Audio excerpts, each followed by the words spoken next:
Story number 1. Beneath the snow. I never believed in ghosts. Not really. I'd heard the stories. Of course, old wives' tales about spirits wandering the frozen forests of Norway. Whispers of the restless dead caught between this life and the next. But those were just stories, or so I thought, until the winter of 2010. I was 22 that year, home for Christmas in Tromsø. It was supposed to be a quiet holiday with my family, but it turned into something else entirely, something I can't forget. No matter how hard I try, the night it happened, the storm was the worst I'd ever seen. The snow came down in blinding sheets, whipped into a frenzy by the wind. You couldn't see more than a few feet in front of you, and the cold cut through every layer of clothing like a knife. But inside the village hall, it was warm and bright, the air filled with the sound of laughter and carols. The entire village was there, dancing, eating, drinking, everyone except for Runa. Runa was one of those people everyone knew but no one really noticed. She was in her 50s, lived alone in a small cabin on the edge of the forest. Quiet, unassuming, the kind of person you could go years without really talking to. But that night, she'd been different. I saw her standing near the buffet table, staring out the window at the storm, her face pale and drawn. When I asked if she was okay, she just muttered something about needing to get home and left without another word. I didn't think much of it at the time. I should have. The next morning, the storm had eased, leaving the village buried under several feet of snow. My father and I were out shoveling the driveway when we heard the shouting. It was Lars, one of our neighbors, waving frantically as he ran toward us. "They found her," he yelled. "By the woods." We didn't need to ask who. The search party had been out all night, combing the village and surrounding area for any sign of Runa. They found her just past the tree line, buried under nearly a meter of snow. At first, they thought she was dead, but when they dug her out, they discovered she was still alive, barely. Her body was frozen stiff, her lips blue, her eyes wide open but unseeing. They said she'd been conscious when they found her, her mouth moving as if she were trying to speak. But no words came out. She was rushed to the hospital, but it was too late. By the time she arrived, she was gone. That should have been the end of it. A tragic accident, a grim reminder of the dangers of the Arctic winter. But it wasn't. The first sign that something was wrong came that night. I was sitting in the living room, staring at the fire, when I heard it, a soft, scratching sound coming from the window. I froze, my heart pounding, and listened. The sound came again, faint but deliberate. Scritch, scritch, scritch, scritch. I told myself it was just the wind, branches scraping against the glass. But when I got up to look, there were no branches, just the snow, piled high against the house. And then I saw the footprints. They led from the edge of the forest to the window, small and bare, as if someone had walked through the snow without shoes. But there were no prints leading away, just those lonely, frozen tracks, stopping abruptly outside the glass. The next day, I overheard my parents talking. My mother's voice was low, anxious. "They say she was trying to dig her way out," she whispered.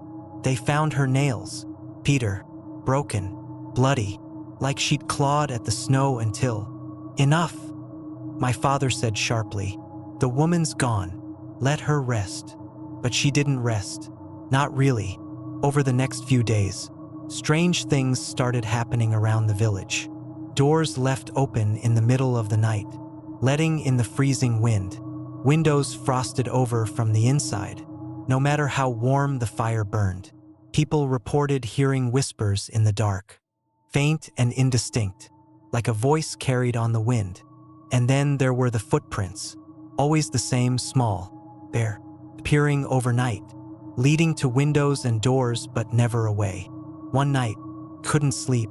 The whispers had been growing louder, more insistent. I could hear them now, even through the walls, calling my name. "Ellen."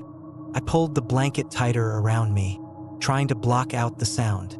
But then came the knocking, soft at first, then harder, more urgent. I got up, heart racing, and crept to the door. The knocking stopped, but the whispers didn't. They were louder now, closer. "Ellen, please." I opened the door. First, there was nothing, just the cold, the snow, the endless dark. But then I saw her, Runa, standing just beyond the porch, her face pale and lifeless, her hair matted with ice. Her eyes were hollow, empty sockets that seemed to burn with a faint, otherworldly light. "Ellen," she said, her voice barely more than a breath. "Help me." I slammed the door and backed away, my hands shaking. The whispers continued, growing louder and louder until I thought my head would split. And then, just as suddenly as they started, they stopped. The silence was deafening.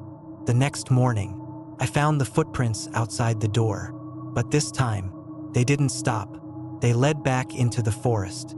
I wish I could say I left it alone, that I stayed in the safety of my home and tried to forget. But I couldn't. Something pulled me toward the woods, something I couldn't explain. I followed the tracks through the snow, deeper and deeper into the trees. The air grew colder with every step, the light dimmer, until I felt like I was walking into another world. And then I saw it, a shallow depression in the snow, like a grave, with claw marks frozen into the icy surface. The snow around it was stained dark, as if something had bled there, and standing beside it was Runa. She didn't speak this time. She just looked at me, her empty eyes filled with something that might have been sorrow or anger, and then she was gone, leaving nothing but the whisper of the wind and the hollow ache of the cold.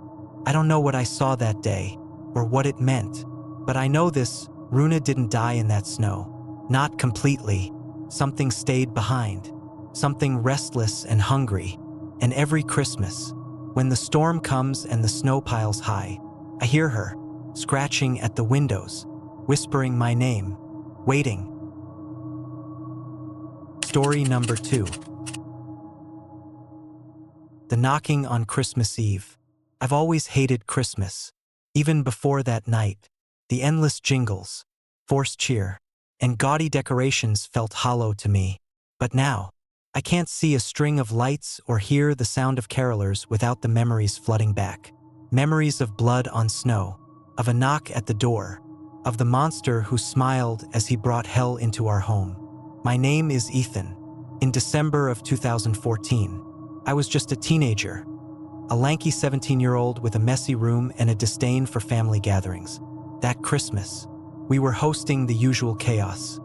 Aunts, uncles, cousins, and my grandparents, all crammed into our modest house in Edmonton. The adults gathered around the living room, sipping wine and catching up, while the kids tore through wrapping paper like feral animals. It should have been a normal holiday, but then came the knock. It was snowing that night, fat flakes drifting lazily in the icy air. The knock was sharp and deliberate, cutting through the hum of conversation. My mom got up to answer it, her Christmas sweater glowing in the soft light of the tree. From my spot on the stairs, I leaned to peek at the front door. Standing there was a man in a heavy coat, his breath fogging in the cold. He held a wrapped box in his hands, the paper red and gold with a sparkling bow. His face was tired but smiling, like someone trying to shake off a bad day to enjoy the holiday. "Foo!" my mom exclaimed, surprised but pleased. "I didn't think you'd make it." Fu Lam was a family friend, though I didn't know him well. He'd been married to one of my mom's friends, Lee, but they'd split up a few months back. I only remembered him from barbecues and birthday parties, quiet, polite, always lingering at the edges of the group. There was nothing remarkable about him, nothing threatening. My mom welcomed him in, brushing snow off his shoulders and motioning for him to take off his boots. "You didn't have to bring a gift," she said, smiling. He shrugged and handed her the box without a word, his eyes scanning the room. The evening resumed its festive rhythm, but something about Fu felt off. He sat quietly at the edge of the couch, barely speaking, his hands resting on his knees.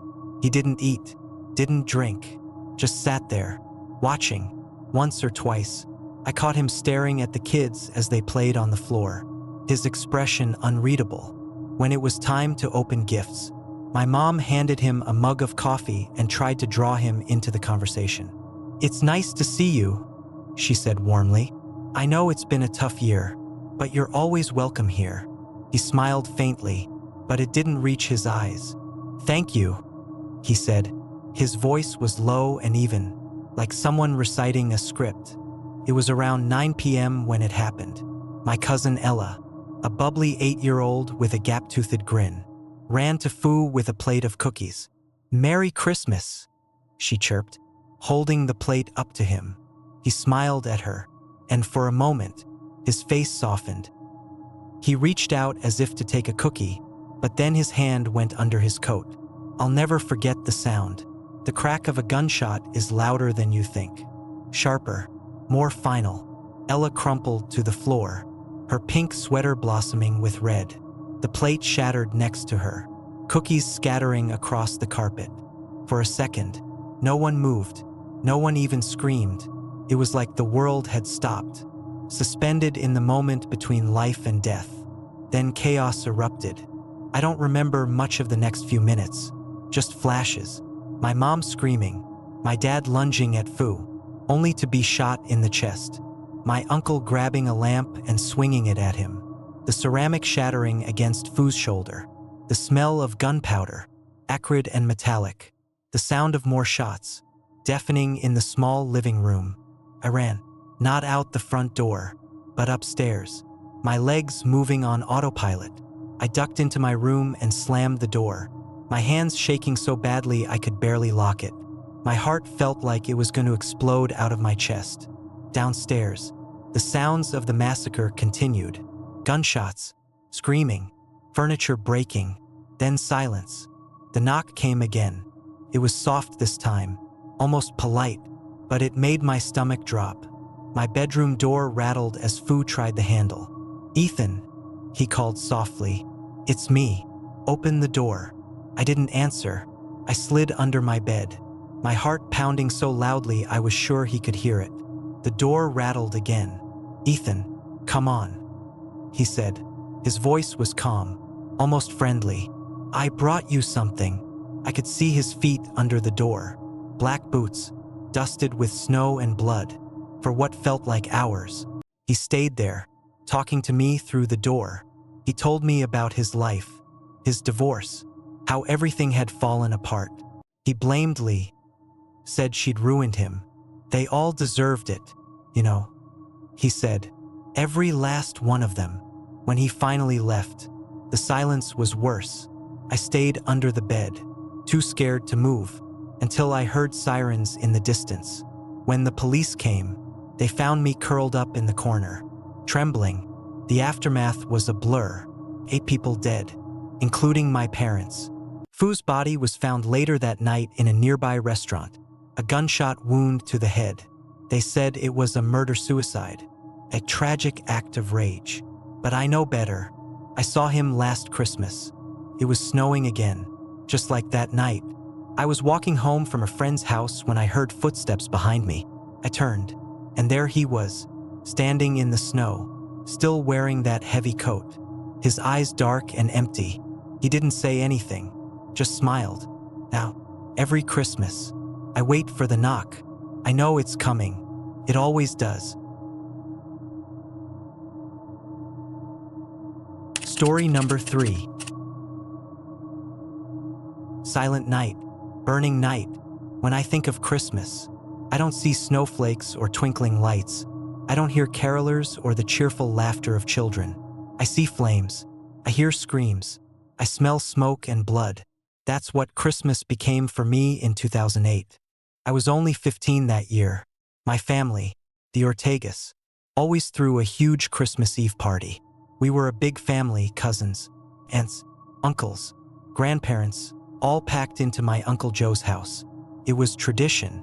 Every year, we'd eat too much, drink too much, and stay up late opening presents. But that year was different. That year, we invited a monster into our home. Started like every other Christmas Eve. The house was filled with the smell of tamales and roasted pork. the sound of laughter and the buzz of holiday music on the radio. I was sitting in the living room with my cousins, sneaking sips of spiked eggnog when the doorbell rang. "I'll get it," my little cousin Mia squealed, running to the door. She loved being the one to greet guests, especially at Christmas. When she opened the door, we all froze, standing there, framed by the glow of the porch light. Was Santa Claus, but something was off. His red suit was wrinkled, stained with something dark that could have been mud or worse. His beard was uneven, almost patchy, and his eyes, God, his eyes were cold and empty, like a doll's. "Ho, ho, ho," he said, but it didn't sound jolly. It sounded forced, like he was mocking us. Mia hesitated, glancing back at my uncle, but he smiled and waved her forward. "It's Santa," he said, laughing. "Let him in." Santa stepped inside, carrying a large, red sack slung over his shoulder. For a moment, the room was quiet. Everyone stared, unsure of what to do. Then, as if breaking a spell, my Aunt Sylvia clapped her hands. "Bruce," she said, recognition dawning on her face. "What are you doing here?" Bruce, that was my Aunt Sylvia's ex-husband. I'd only met him a couple of times before the divorce, but even as a kid, I gotten a bad feeling about him. He was quiet, brooding, always lurking in the corner of family gatherings like he didn't belong. "I came to bring gifts," he said, his voice flat. My aunt's smile faltered. "Bruce, I don't think this is a good idea." Before she could finish, he reached into the sack. For one horrible second, I thought he really was going to pull out presents. But what came out wasn't a gift. It was a gun. The first shot rang out, shattering the fragile warmth of the evening. Sylvia screamed, clutching her chest as she fell to the floor. Then chaos erupted. People ran, tripped over furniture, screamed for their lives. I froze. I couldn't move, couldn't think. All I could do was watch as Bruce, still dressed as Santa, methodically aimed and fired. One by one, my family members fell. And then, as if the horror wasn't enough, he reached back into the sack and pulled out a strange, metal device. It looked like something out of a nightmare, all pipes and nozzles. With a flick of his wrist, he unleashed a torrent of fire. Flames roared to life, devouring the Christmas tree, the furniture, the walls. Smoke filled the air, choking us, blinding us. Somewhere in the chaos, I heard Mia screaming. I don't know how I made it out. 1 minute, I was standing there, frozen, and the next, I was running through the backyard, the heat of the flames licking at my back. When the police found me hours later, I was curled up in a neighbor's yard, shaking uncontrollably. Of the 25 people at that party, only 3 of us survived. My parents didn't make it, neither did Mia. Bruce's body was found the next morning, 30 miles away. He'd shot himself in the head, leaving behind a charred, blood-soaked Santa suit. But that's not where the story ends. The nightmares started almost immediately. First, I thought it was just trauma, the mind's way of processing the unthinkable. I'd see Bruce's face in my dreams, twisted into a grotesque mask, his hollow eyes burning with malice. I'd wake up drenched in sweat, his laughter ringing in my ears. But then the dreams became something else. I'd hear the jingle of bells in the middle of the night, faint but distinct. I'd smell smoke, even though the house was perfectly fine. And sometimes, I'd see him, not in my dreams, but in the shadows, standing at the foot of my bed, his charred Santa suit smoldering, his face half melted but still smiling. He never spoke. He just stood there, watching. The worst night came 2 weeks after Christmas. I was lying in bed, trying to convince myself that the whispers I'd been hearing were just my imagination. When I smelled it, smoke, faint at first, but growing stronger, I sat up, heart pounding, and saw the flicker of flames at the edge of my room. "Alex!" The voice was low and guttural, barely more than a growl. And then he stepped out of the fire. Bruce, or what was left of him. His suit was blackened, his flesh charred and peeling.